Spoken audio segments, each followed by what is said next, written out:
Welcome to the deep dive. Today we're taking a shortcut to understanding a really critical issue in livestock production. That's something often underestimated, I think. Ionophore toxicosis in cattle. Our mission here is simple. Give you everything you need to know about this specific challenge. We'll cover the benefits, the risks of misuse, and the sometimes devastating impact it can have. You'll find out how something so useful can turn so dangerous and why really prevention is the only effective cure here. Okay, so let's start with the positive side because this is where it gets really interesting. Ionophores. They're basically compounds that transport ions across biological membranes. Tiny little taxis, you could say. They've been a big deal in beef and poultry since, 1975? We're talking things like monensin, that's often themselves lacid, bovitaceae, nericin, solomycin, and laedomycin propionate. And you see them everywhere, right? Finished feeds, those high-dose capsules, concentrates. Exactly. And what's really insightful, I think, is their regulatory status. They have these antibiotic-like properties, sure, but they're regulated very differently from human antibiotics. Why? Because they aren't used in human medicine. And crucially, they don't contribute to antimicrobial resistance in the same way traditional antibiotics might. That's a key distinction. Their main job in cattle, it's basically optimizing the rumen microbes. They tweak the microbial populations to improve how cattle use energy and nitrogen. It's quite elegant, actually. They promote the growth of more efficient bacteria, boosting propionic acid, which is a super efficient energy source for ruminants. And at the same time, they decrease the less desirable acetic and butyric acids. So it's like fine-tuning the engine. Precisely. And that fine-tuning brings real advantages. They're fantastic for controlling coccidiosis, especially in young calves. They improve feed efficiency, promote growth, and help cut down on digestive issues like bloat and acidosis. Plus, better protein use. And something getting more attention now, they reduce methane emissions. That's a big plus for, sustainable beef production. That is a really compelling list of benefits. You can totally see why producers rely on them. But you mentioned that phrase antibiotic-like, and you talked about fine-tuning. It sounds like a precision tool, almost turning the rumen into this super efficient machine. Where does that incredible benefit start to, pivot towards risk? That's a perfect way to phrase it. They are precision tools. Optimizing that internal microbiome, getting more bang for the buck, digestively speaking. It's a win for health, profit, even the environment, if managed perfectly. The pivot, as you say, happens when that precision is lost. These same beneficial compounds become highly toxic if they're overdosed or, crucially, improperly mixed. It's a very, very fine line. Okay, so how does that happen? How do these compounds designed to help end up causing such severe harm at the cellular level? What's the actual mechanism? Right. So, at its core, ionophores disrupt the cell's normal ion balance. Think of them as unregulated fairies. They move specific cations, sodium, potassium, and especially calcium, across cell membranes without any control. In an overdose situation, this leads to an uncontrolled flood of these ions into the cells. You get calcium overload, and the internal pH gets thrown way off, and this triggers what we call a cellular energy crisis. A cellular energy crisis. Sounds bad. It is. Imagine a massive power outage inside the cell. The ion imbalance, especially the calcium, and some direct inhibitory effects just hammer the mitochondria. Those are the cell's power plants. They can't make enough ATP, the main energy currency. And without ATP, well, the cell malfunctions and eventually dies. Widespread dysfunction. And which parts of the body get hit hardest? Primarily the tissues with really high energy demands, the ones that depend heavily on those precise iron gradients. So that's mainly the heart muscle, the myocardium, and skeletal muscles. We can also see liver and kidney damage reflected in elevated enzymes like AST and ALT in blood tests. That sounds absolutely devastating at the cellular level. Yeah. So if that's the core mechanism, what are the factors that make toxicity more likely? What pushes an animal over that edge? Are there hidden dangers? That's a crucial question because it's rarely just one thing. Dose and duration are obvious factors, right? Higher doses usually mean rapid symptoms, sometimes within hours. Lower chronic exposure might take days or weeks to show. But a huge factor, absolutely critical, is species sensitivity. Horses, for example, are exceptionally sensitive. Right, I've heard that. Much more than cattle. Oh, vastly. The lethal dose for monensin in horses might be 2-3 milligrams per kilogram. For cattle, it's more like 20 to 80. A huge difference. And other species vary too. Dogs, cats, birds. Turkeys are more sensitive to selinomycin than chickens are. It's quite variable. Okay, so species matters a lot. What else? Acclimation and age play a role. Cattle that aren't gradually introduced to ionophore feeds are at higher risk. Their rumen microbes need time, days, or weeks to adapt. Sometimes older animals might be a bit more susceptible too. And then there are drug interactions. Giving ionophores alongside certain other drugs can seriously increase toxicity. Tiamulin, an antibiotic, is a big one. It messes with the enzymes that break down ionophores. Macrolides, chloramphenicol, sulfonamides, they've also been linked. So it's complex. It is, but what's fascinating here, or perhaps alarming, is the pattern. It overwhelmingly points towards human error and cross-contamination. It's not usually the drug itself at approved levels causing the problem in the target species. It's mistakes. Errors in feed mixing, accidentally feeding concentrated products, non-target animals like horses getting access, even contaminated poultry litter being ingested. It's almost always accidental poisoning. We've covered the damage, the factors, but here's where it gets really tricky for folks on the ground. Spotting it. You said the signs can be varied, unpredictable. Yeah. So what are people actually looking for? Is there a classic presentation, or is it more like detective work? It's very often detective work, exactly because the symptoms can show up fast, within hours, or be delayed for days, even weeks. Often, sudden death is the first sign, sometimes the only sign. Wow. Yeah. Other early signs, maybe in the first 24 or 36 hours, are things like a marked drop in feed intake, maybe just eating less, maybe complete anorexia, general dullness, lethargy, depression. Then, often within 24, 48 hours, you might see GI signs, like diarrhea or abdominal pain. Okay, so reduced appetite, maybe diarrhea. What else? Then you can get into muscular and neurological signs. Mm-hmm. Generalized weakness is common. Ataxia, that's stumbling, incoordination. Muscular stiffness, especially if the dose was high. Muscle tremors. Sometimes you see excessive salivation or champing, jaw movements. There can actually be some nerve damage, demyelination contributing to that ataxia. Yeah. And the heart. You mentioned it was a primary target. Absolutely. Yeah. Cardiac and respiratory signs are common, especially with higher doses. Difficult, rapid, labored breathing dyspnea, tachycardia, arrhythmias. Animals might go down, become recumbent, and death can occur anywhere from, say, 3 to 14 days later. But we've even seen mortality 30 days or more after the initial poisoning. That sounds like a complete diagnostic nightmare for a veterinarian. Right. What about the ones that pull through the initial acute phase? Are they okay then? No, unfortunately, they're often not out of the woods at all. This is a really important point. Survivors often develop chronic health problems, mainly chronic heart failure. That's because the damage to the heart muscle, the scarring, it's permanent. Oh, wow. Yeah, and the signs of heart failure can look a lot like pneumonia that labored breathing because of fluid buildup in the lungs, pulmonary edema. This can lead to delayed deaths. Calves might seem fine and then die suddenly weeks or months later if they're stressed or exercised. You can also see just persistent poor performance, conditions like cardiomyopathy, pulmonary arterial hypertension. This raises an important question then. How do you diagnose something so unpredictable, especially when signs can be so varied and delayed? It underscores the critical importance of history and the whole epidemiological picture. Is it happening in multiple animals in a group? Is there a history of a recent feed change or a potential mixing error? Often, those clues are more powerful than just looking at one animal's signs. And I have to stress this.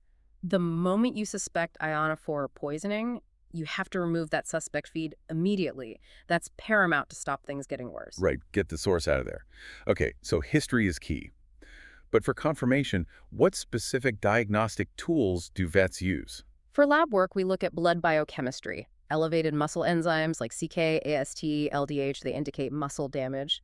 Elevated liver enzymes like ALT and ALP can point to liver involvement. And then there's cardiac troponin I, CTNI. That's really considered the gold standard biomarker for heart muscle damage, and we know it increases in these cases. Okay, blood tests are helpful. What about the feed itself? Absolutely critical. Feed analysis is paramount, really. Right. We need quantitative analysis finding out how much ionophore is in the suspect feed. That's done using techniques like HPLC or LC-MSMS, high-performance liquid chromatography or liquid chromatography mass spectrometry. It's essential for confirming exposure and tracing the source. And I can't emphasize this enough. Collect those feed samples immediately. Samples from the feeders, the storage bins, any delivery tickets, labels, grab everything as soon as you suspect a problem. Why the urgency on feed samples? Can't you test the animal tissues later? You can test tissues liver, kidney, skeletal muscle, fresh or frozen, and that can provide confirmation, especially if feed samples are gone. But here's the challenge. Ionophores are cleared from the body relatively quickly. They're rapidly excreted. So finding residues in tissues later doesn't always let you definitively link it to a specific feed contamination event or accurately figure out the toxic dose they ingested. Oh, okay. So the levels might have dropped by then. Exactly, which is why getting those feed samples quickly is so vital. It's often stronger evidence than relying solely on postmortem tissue analysis later on. Makes sense. What about necropsy, the postmortem exam? Highly recommended. A full necropsy is very valuable. If an animal dies more than, say, 24 hours after ingestion, you often see characteristic gross findings. Pale or yellowish areas of degeneration in the heart muscle, especially the ventricles, similar changes in skeletal muscles, and signs secondary to heart failure are common wet, heavy lungs from pulmonary edema, maybe an enlarged, pale liver, sometimes fluid around the heart, hydropericardium. And under the microscope. Microscopic examination, histopathology, reveals the characteristic muscle damage, degeneration, and necrosis in both heart and skeletal muscle. But here's an important nuance. In really acute cases where animals die very quickly, maybe within the first day or two, there might not be any obvious gross abnormalities visible at necropsy. The changes haven't had time to develop visually. Ah, so it could look normal to the naked eye. It could, but the microscopic damage might still be there. This really underscores why thorough histopathology is critical for a definitive diagnosis, especially in those sudden, unexplained death scenarios. And for vets listening, we know this puzzle's even harder because you have to rule out a whole list of other things: botulism, tetanus, clostridial diseases, lead poisoning, BVDV. It's complex. Okay, so we've established the damage, the diagnostic challenges. Let's talk treatment. You hinted at it, but the harsh reality is there's no magic bullet, right?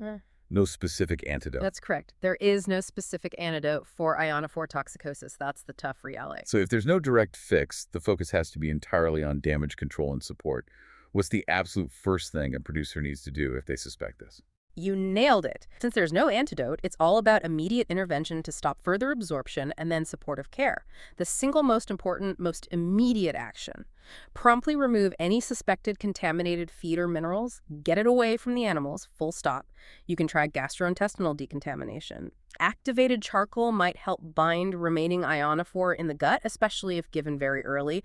Mineral oil might aid passage. But timing is everything here. Ionophores are absorbed fast, so acting quickly to reduce how much more toxin gets absorbed is absolutely critical. Okay, remove the feed, maybe try charcoal. What else constitutes supportive care?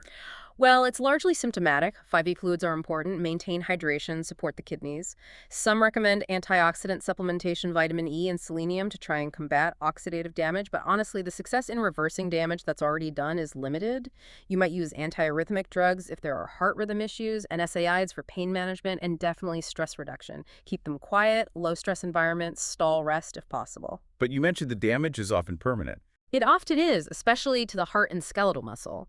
So supportive care is largely palliative. It's about managing symptoms, managing secondary complications like heart failure. It's not curative. That's a really difficult situation for producers. So if treatment isn't really a cure, then everything hinges on prevention. How do we stop this tragedy from happening in the first place? Prevention is absolutely key, and it's multi-layered. It really starts right back at the source, the feed manufacturing level. Because, as we said, mixing errors are a primary culprit. So strict adherence to good manufacturing practices, GMPs, is crucial. And using systems like HACCP hazard analysis and critical control points to identify and control risks throughout the feed-making process. Are there specific regulations for this? Oh, yes.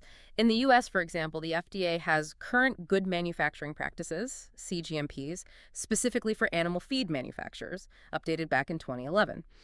This translates into practical things like maybe dedicated production lines for sensitive feeds, like horse feed, rigorous flushing procedures for equipment shared between different feed types, running batches of absorbent material through to clean out residues.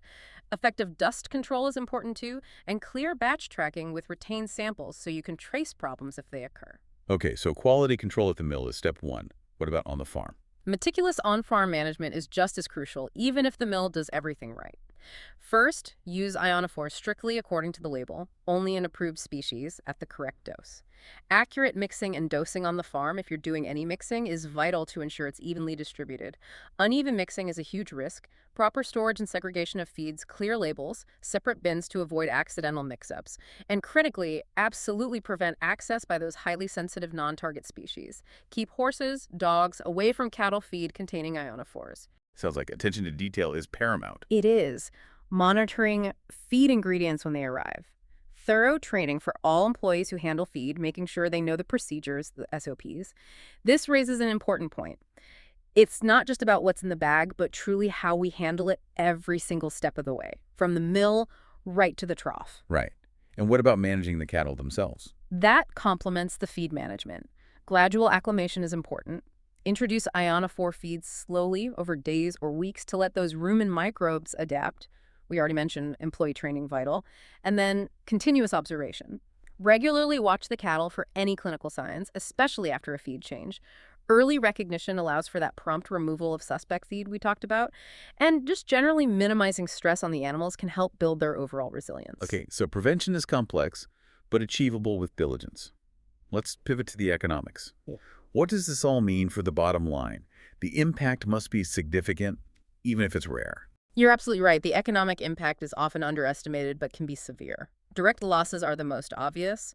Sudden death is devastating. Mortality rates in affected groups can be high, anywhere from 5% up to 25% or even more. I saw one report of an outbreak where nearly 27% of the intoxicated animals died, 82 out of 306. That's huge. Wow, almost a third in that case. Exactly. And even for the survivors, you've got major production losses.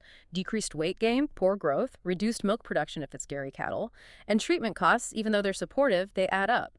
Plus, those animals that survive acutely but get chronic heart failure. They often face premature culling, that's lost future productivity, reduced salvage value, big hits. Are there longer-term costs too? Definitely. The indirect and long-term consequences.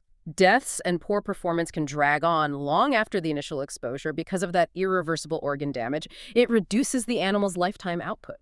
So it presents this really complex risk-benefit analysis for producers, doesn't it? The benefits of ionophores are substantial, they're proven.